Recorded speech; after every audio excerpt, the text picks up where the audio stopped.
Welcome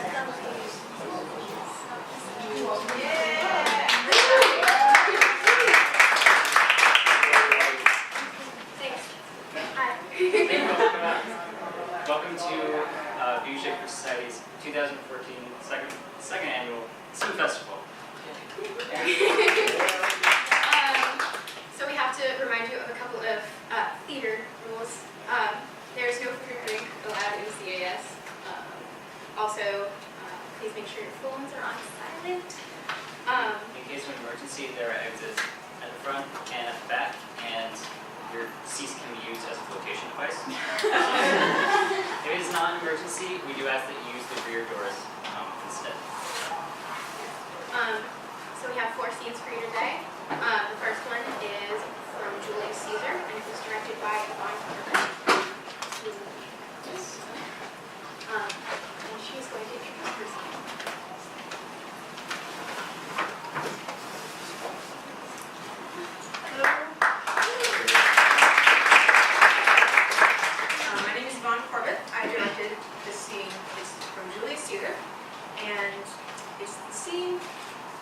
Up to this point, a bunch of Romans, Brutus and Cassius included, are plotting to kill Caesar.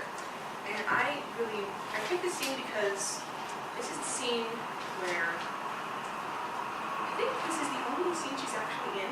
Portia is my favorite character in this play because she's able to get Brutus to talk, which is more than can be said for Caesar's play. Enjoy.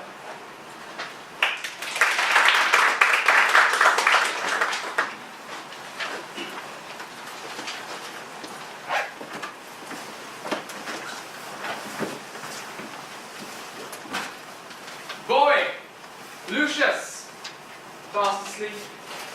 It is no matter. Enjoy the honey-heavy dew of slumber.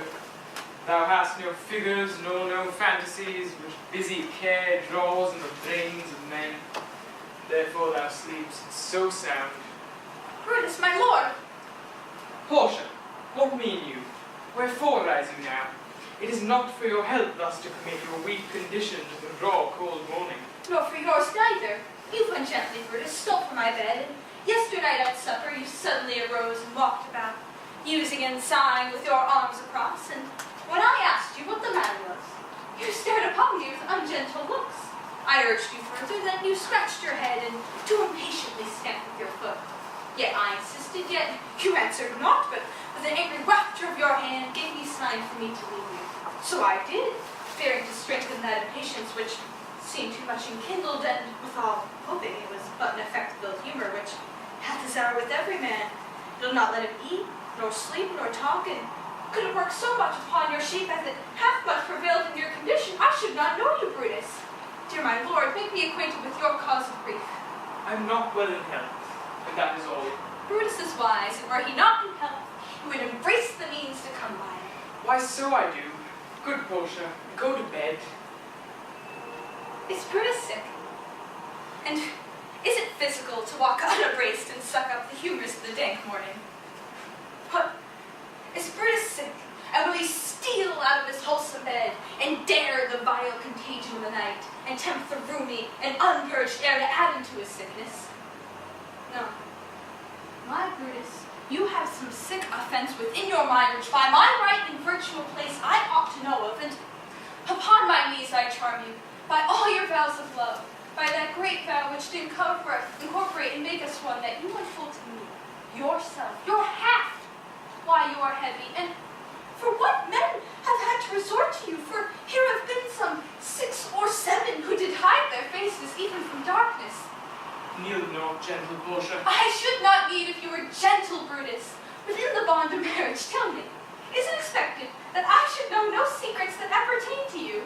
Am I yourself, but, as it were, in sort or limitation to keep with you at meals, to comfort your bed and talk to you sometimes?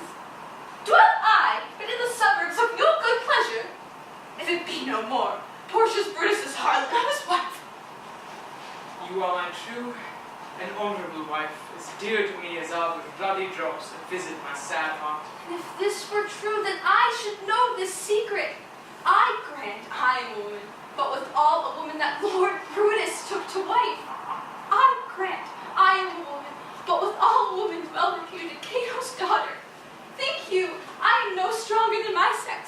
fathered and so husbanded. Tell me your counsels, I will not disclose them. I have made strong proof of my constancy, giving myself a voluntary ruin. I bear that with patience, and not my husband's secrets. O ye gods, render me worthy of this honourable wife. Portia, go in a while, and by thy bosom shall partake the secrets of my heart. Hark, hark, one knocks. All my engagements I will construe to thee, all the cadetry of my sad brow, now leave me with haste. Who's that knocks? Caius Flagellus, how? I vouchsafe good morrow from a feeble tongue. Oh, what a time have you chose out of brave Caius to wear a kerchief? Would you were not sick? I am not sick, if Brutus have in hand any exploit worthy the name of honor. Such an exploit have I in hand, Flagellus. Had you a healthful ear to hear of it? By all the gods that Romans bow before, I here discard my sickness. Soul of Rome, brave son, derived from honorable loins, thou, like an exorcist, hast conjured up my mortified spirit. Now bid me run and strive the things impossible, yea, get the better of them. What's to do? A piece of work that will make sick men whole. But are not some men whole we must make sick? That must we also. What it is, my Caius, I shall unfold thee as we are going to whom it must be done. Then set on your foot, and with a heart new fired I follow you. To do I know not what, but it sufficeth that Brutus lead me on. Follow me then.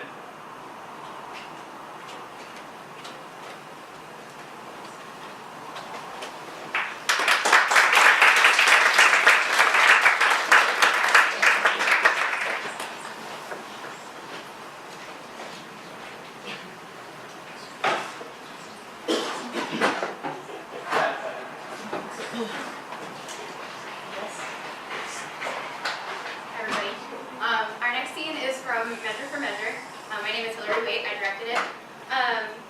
Measure for Measure is an interesting play. Mostly it's about Isabella, who is a young postulant, which means she's about to become a nun. She finds out her brother is in prison for adultery. So she goes to the deputy duke and asks him to write a pardon for her brother. And this scene is that scene. And he kind of responds with an indecent proposal. So.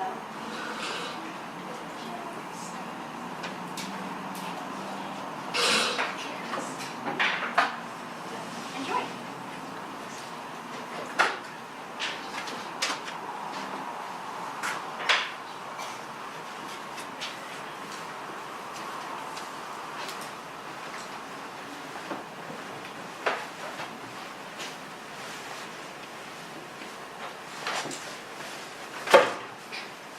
God save your honor. Stay a little while. You're welcome. What is your will? I'm a woeful suitor to your honor. Please but your honor hear me. Well, what's your suit? There's a vice that most I do abhor and most desire should meet the flow of justice, for which I would not plead, but that I must. For which I must not plead, but that I am at war twixt will and will not. Well, the matter. I have a brother who is condemned to die. I do beseech you, let it be his fault, and not my brother. Heaven give me moving graces. Condemn the fault and not the actor of it. Why, every fault's condemned ere it be done. Mine were the very cipher of a function, to find the faults whose fine stands in record and let go by the actor. Oh, just but severe law. I had a brother then. Heaven keep your honor. Give it not more so. To him again. Entreat him. Kneel down before him and hang upon his gowns. You are too cold. If you should need it then, you could not with a more tame tongue desire it. To him, I said. Must he needs die? Maiden, no remedy. Yes, I do think that you might pardon him. I will not do it. But can you if you would? Look, what I will not, that I cannot do. But might you do it, and do the world no wrong if your heart were touched with that remorse as mine is to him? He's sentenced, 'tis too late. You are too cold. Too late? Why, no. I that do speak a word may call it back again. Well, believe this. No ceremony that to great ones longs, not the king's crown, nor the deputed sword, the marshal's truncheon, nor the judge's robe become them with one half so good a grace as mercy does. Pray you, be gone. I would to heaven I had your potency and you were Isabel. Should it then be thus? No, I would tell what 'twere to be a judge and what a prisoner. I touch him, there's the bay. Your brother is a forfeit of the law, and you but waste your words. Alas, why, all the souls that were forfeit once, and he the vantage that might as best have found out the remedy. Oh, think on that, and mercy then will breathe within your lips like man new made. Be you content, fair maid. It is the law, not I, condemn your brother. Were he my kinsman, brother, or my son, it should be thus with him. He must die tomorrow. Tomorrow? Oh, that's sudden. Spare him. He's not prepared for death. Yet, show some pity. I show it most of all when I show justice, for then I pity those I do not know, which a dismissed offense would after gall. And do him right that, answering one foul wrong, lives not to act another. Be satisfied. Your brother dies tomorrow. Be content. Oh, it is excellent to have a giant's strength, but it is tyrannous to use it like a giant. That's well said. Could great men thunder as Jove himself does, Jove would ne'er be quiet, for every pelting petty officer would use his heaven for thunder. Nothing but thunder. A merciful heaven, thou rather with thy sharp and sulphurous bolts splits the unwatchable and gnarled oak than the soft myrtle. But man, proud man, dressed in a little brief authority, most ignorant of what he's most assured, his glassy essence like an angry ape plays such fantastic tricks before high heaven as make the angels weep, who, with our spleens, would all themselves laugh mortal. Oh, to him, wench, he will relent, he is coming, I perceive it. We cannot wear a brother with ourselves. The great men may just with saints, 'tis wit in them, but in the less foul profanation, Thou art in the right, girl, more on that. that in the captain's but a choleric word, which in the soldier is flat blasphemy. Art advised on that? More on it. Why do you put these sayings upon me? Because authority, though it err like others, hath yet a kind of medicine in itself. Go to your bosom, knock there, and ask your heart what it doth know is like my brother's faults. If it confess unnatural guiltiness such as is his, let it not sound a thought upon your tongue against my brother's life. She speaks, and 'tis such sense that my sense breathes with it. Fare you well. A gentle, my lord, turn back. I will bethink me, come again tomorrow. A heart, how I'll bribe you. A good, my lord, turn back. How? Bribe me? Aye, with such gifts that heaven shall share with you. You had marred all else. And not with fond shekels of the tested gold, but with true prayers that shall be up at heaven ere sunrise. Prayers from preserved souls, from fasting maids whose minds are dedicated to nothing temporal. Well, Lucio, come to me tomorrow. Dost thou desire her foully for those things that make her good? Oh, let her brother live. Thieves for their robbery have authority when judges steal themselves. What? Do I love her? That I desire to hear her speak again and feast upon her eyes?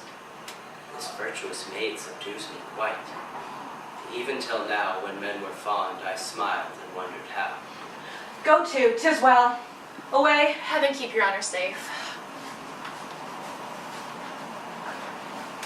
Your brother cannot live, Even so.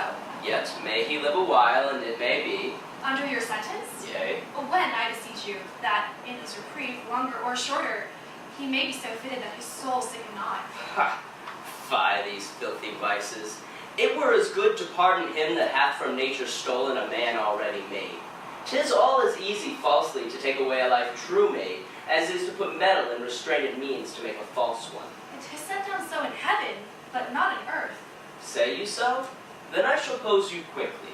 Which should you rather, that the most just law now took your brother's life, or, to redeem him, give up your body to such sweet uncleanness as she that he hath stained? Sir, believe this, I had rather give my body than my soul. I talk not of your soul. Our compelled sins stand for more number than for a cant. How say you? Nay, I'll not warrant that, for I can speak against the thing I say. Answer to this.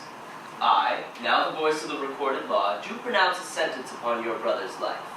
Might there not be charity and sin to save this brother's life? Please you to do it at the peril of your soul. It is no sin at all, but charity. Pleased you to do it at the peril of your soul were equal poise of sin and charity. That I do beg his life. If it be sin, heaven let me bear it. Be you granting of my suit, if it be sin, I'll make it my morn prayer to have it added to the fault of mine and nothing of your answer. Nay, but hear me. Your sense pursues not mine. Either you are ignorant or seem so craftily, and that's not good. Let me be ignorant, and nothing good to know I am no better. To be received plain, I'll speak more gross. Your brother is to die, True. and his offense is so, as it appears, accounted to the law upon that pain. So, Admit no other way to save his life, as I subscribe not that nor any other, but in the loss of question, that you, his sister, finding yourself desired of such a person, whose credit with the judge, or own great place, could fetch your brother from the manacles of the all-building law, and that there were no earthly maidens to receive him, but that either you must lay down the treasures of your body to this supposed, or else to let him suffer. What would you do? as much for my poor brother as myself, that is, were I under the terms of death, the impression of keen whips I'd wear as rubies, and strip myself to death as to a bed that longing have been sick for, ere I yield my body up to shame. Then must your brother die. And 'twere the cheaper way. Better it were a brother died at once, than a sister in redeeming him should die forever. Were not you then as cruel as the sentence that you had slandered so? Ignominy and ransom and free pardon are of two houses. Lawful mercy is nothing kin to foul redemption. You seemed of late to make the law a tyrant, and rather proved your brother's sliding a merriment than a vice. Oh, pardon me, my lord, it oft falls out that to have what we would, but we speak not what we mean. Or I something do excuse the thing I hate, for his advantage that I best dearly love. We are all frail. Since I suppose we are made to be no stronger than faults may shake our frames, let me be bold. I do arrest your words, be that you are, that is, a woman. Show it now by putting on the destined livery. I have no tongue but one. The gentle my lord, let me entreat you, speak the former language. Plainly conceived, I love you. My brother did love Juliet, and you tell me he shall die for it. He may not, Isabel, if you give me love. No, your virtue had the license in it, which seems a little fouler than it is, to pluck on others. Believe me, on mine honor, my words express my purpose. Little honor to be much believed. I will proclaim thee, Angelo. Look for it. Sign me a present pardon for my brother, or with an outstretched throat, I'll tell the world aloud what man thou art. Who will believe thee, Isabel, my unsoiled name, the austereness of my life, my vouch against yours, and my place in the state, will so your accusation overweigh that you shall stifle in your own report and smell of calumny. I have begun, and now I give my sensual race the rein. Fit thy consent to my sharp appetite. Lay by all nicety and prolixious blushes that banish what they sue for. Redeem thy brother by yielding thy body up to my will, or else he must not only die the death, but thy unkindness shall his death draw out to lingering sufferance. Answer me tomorrow, or by the affection that now guides me most, I'll prove a tyrant to him. And as for you, say what you can. My false overweighs your truth. To whom should I complain? Did I tell this? Who would believe me? Oh, perilous mouths that bear in one and the self-same tongue, either of condemnation or of proof, bidding the law make courtesy to their will, hooking both right and wrong to follow as it draws. Well, to my brother, though he hath followed my promisture of the blood, yet hath he in him such a mind of honor that, had he 20 heads to tender down on 20 bloody blocks, he'd yield them up before his sister should her body stoop to such abhorred pollution. Then Isabel live chaste, and brother die. More than our brother is our chastity.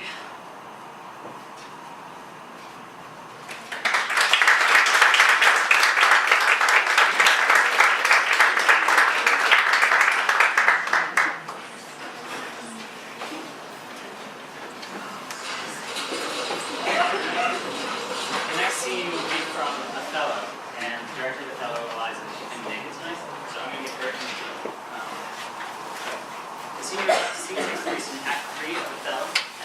story, Iago, our antagonist, has decided to destroy Othello by claiming his angelic wife Desdemona had been cheating on him with their fellow officer Michael Cassio. This is part of the long, drawn-out climax of the play, which Iago puts his plan into action, thus ruining the lives of pretty much everyone around him. Enjoy.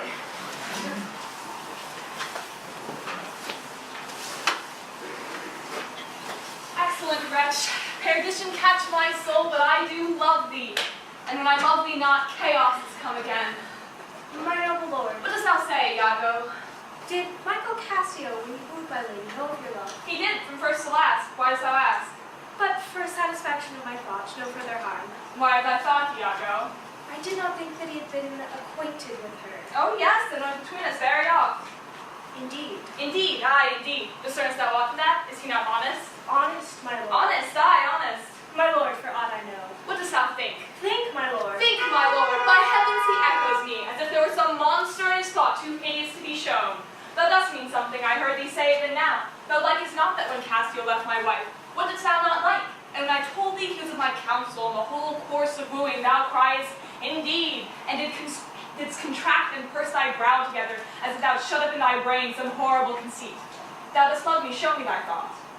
My lord, you know I love you. I think thou dost, and for I know thou art full of love and honesty, and weighest thy words before thou givest them breath.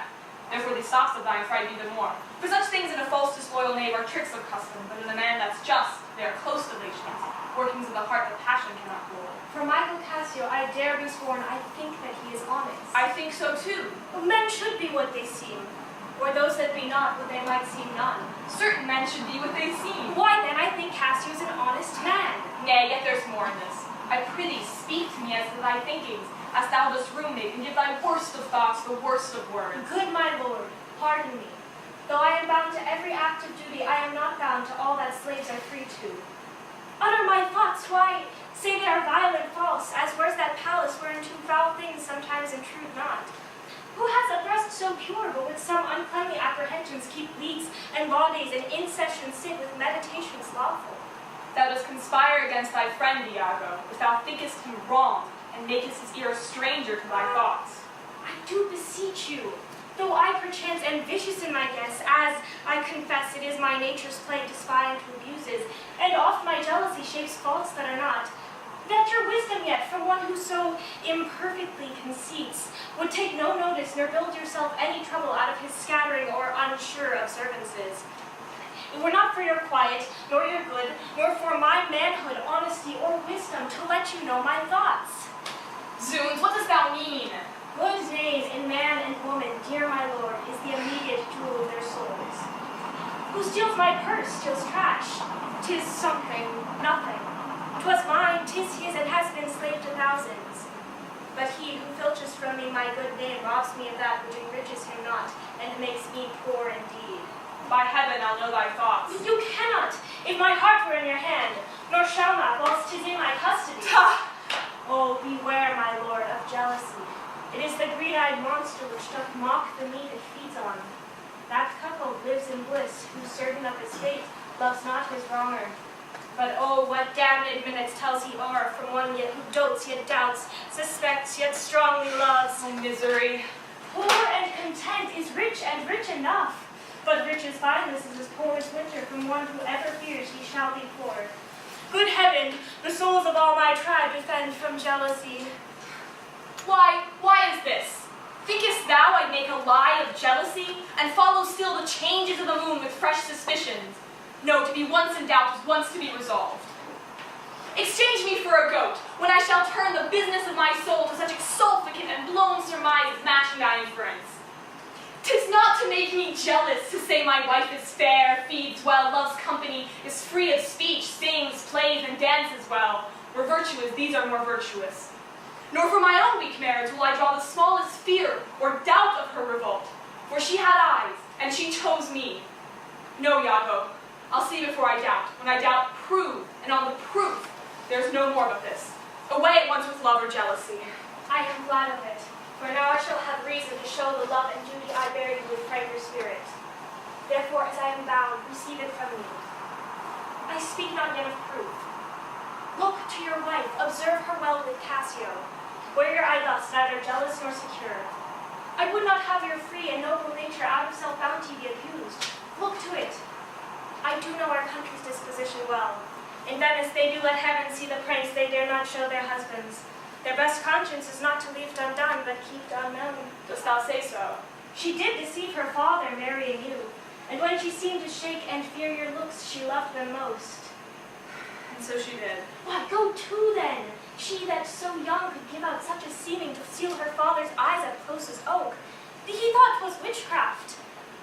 But I am much to blame. I humbly do beseech you of your pardon for too much loving you. I am bound to thee forever. I see this hat a little dashed your spirits. Not a jot, not a jot. If faith, I fear it has. I hope you will consider what is spoke comes from love. But I do see you are moved. I am to pray you not to strain my speech to any grosser issues, nor to larger reach than to suspicion. I will not. Should you do so, my lord, my speech should fall into such vile successes where my thoughts aim not at. Cassio's my worthy friend. My lord, I see you are moved. No, not much moved. I do not think but Desdemona's honest. And long live she so, and long live you to think so. And yet how nature erring from itself. Aye, there's the point, as to be bold with you, not to effect many proposed matches of her own fine complexion and degree, whereto we see in all things nature tends. Foe, one may smell in a will most rank foul, disproportion, thoughts unnatural. But, forgive me, I do not in position distinctly speak of her, though I do fear her will recoiling to with her better judgment may fall to match you with her country forms and happily repent. Farewell, farewell. If more thou dost perceive, let me know more. Tell thy wife to observe. Leave me, Iago. My lord, I take my leave. Why did I marry? This honest creature doubtless sees and knows more, much more than he unfolds. My lord, I would I might entreat your honor to scan this thing no further. Leave it to time. Though it be fit that Cassio has his place, for sure he fills it up with great ability. If you please to hold him off a while, you shall by that perceive him at his means. Note, if your lady strains his entertainment with any strong or vehement importunity, much will be seen in that. In the meantime, let me be thought too busy in my fears, as worthy cause I have to fear I am, and hold her free. I do humbly beseech your honor. Fear not my government. I once more take my leave. This fellow is of exceeding honesty, and knows all qualities of the learned spirit of human dealings. If I do prove her haggard, though that her jesses were my dear heartstrings, I'd whistle her off and let her down the wind to prey at fortune. Haply, for I am black and have not those soft parts of conversation that chamberers have, or I am yet declined into the vale of years. Yet that's not much. She's gone, I am abused, and my relief must be to loathe her. Oh, curse of marriage, that we can call these delicate creatures ours, and not their appetites. I'd rather be a toad and live upon the vapor of a dungeon than keep a corner in the thing I love for others' uses. Yet 'tis the plague of great ones. Prerogative are they less than the base. 'Tis destiny unshunnable, like death. Even then this sordid plague is fated to us when we do quicken. Desdemona comes. If she be false, so then heaven mocks itself. I'll not believe it.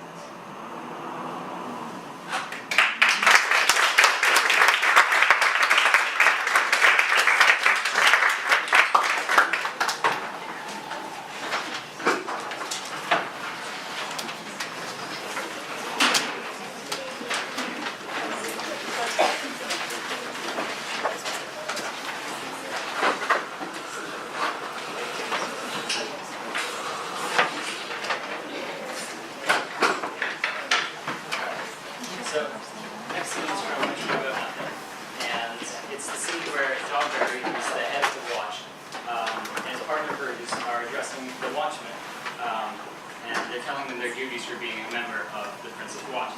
And it's just one of my favorite scenes because it's pure comedy and it's pure farce, but there's still a lot of things that they do with the language in the scene. So I thought I'd reimagine it to take place in a lecture hall. It's lecture hall. So, without further ado, enjoy.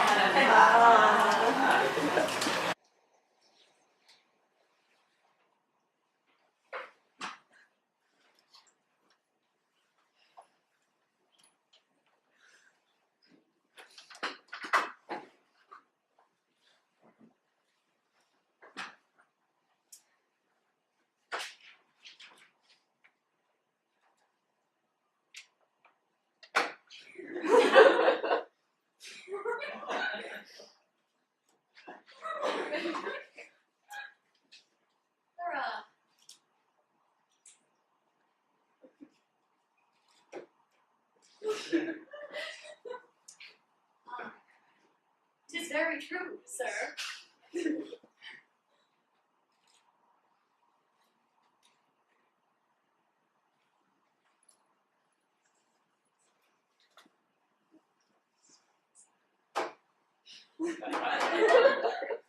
Ah, thank you, good sir. Be vigilant. I beseech you.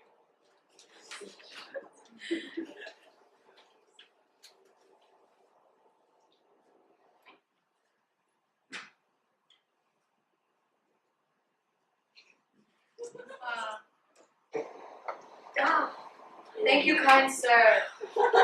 At last. What your local IT?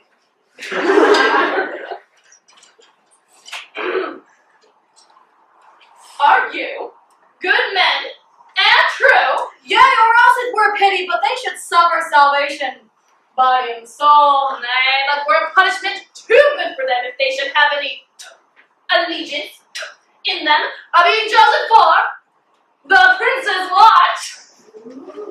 Well, give them their charge, neighbor dogger. First, who think you the most desertless man to be constable? Seagull, sir, can go right and read. Come hither, neighbor Seagull! God have blessed you with a good name.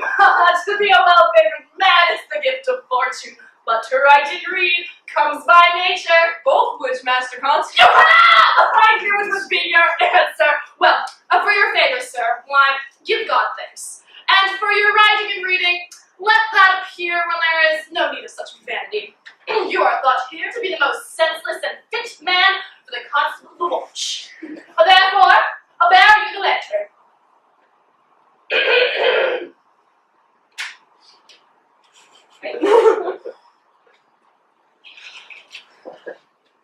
This is your charge. You are to comprehend all vagrant men.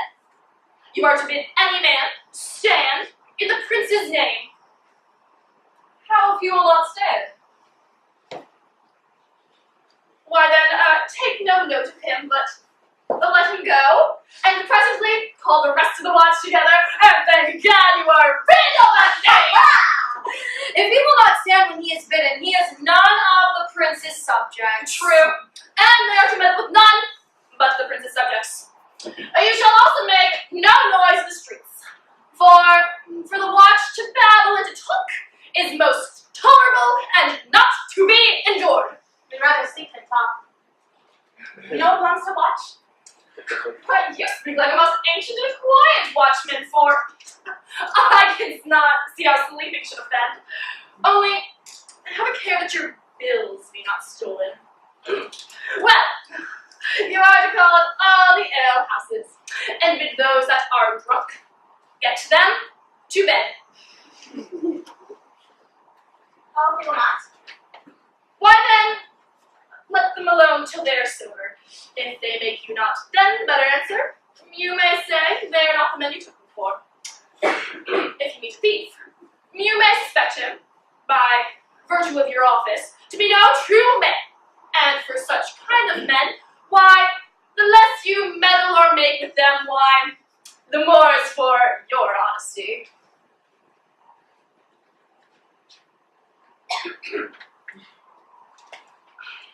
If we know him to be a thief, shall we not lay hands on him? Truly, by your office you may, but I think they that touch pitch will be defiled. The most peaceful way for you, if you do take a thief, is to let him show himself what he is and steal out of your company.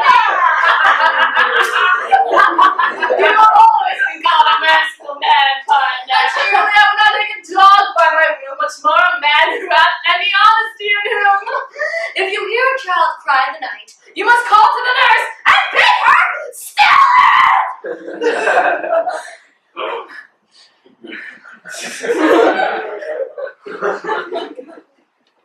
How if the nurse be asleep will not hear us? Why then, depart in peace, and let the child wake with crying. For the ear that will not hear her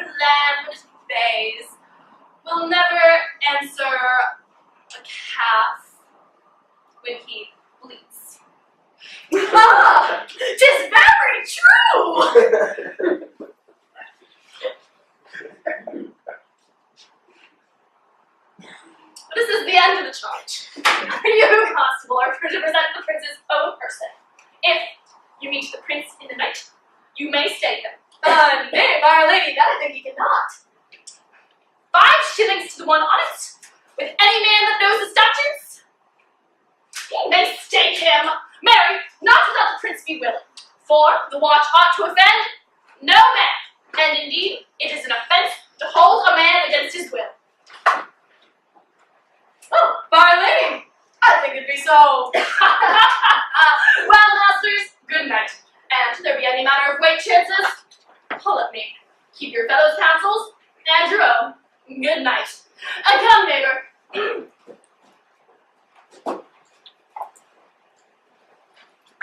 Adieu. Be vigilant.